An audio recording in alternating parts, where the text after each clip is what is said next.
Hi everyone! Today I will show you how to perform the best quality scan on a shiny part with the new HandySCAN MAX. The MAX series is optimized to acquire highly accurate 3D measurements on large and complex parts with no surface preparation required.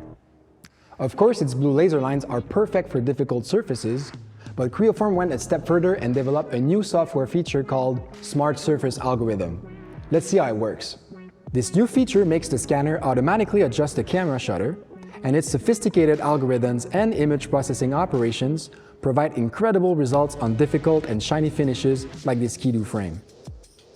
I literally have no settings to set in the software. I just have to start scanning the part, and the software does the job for me. This is true for the large and easy-to-access surfaces, but it is also true for the intricate details and hard-to-reach areas.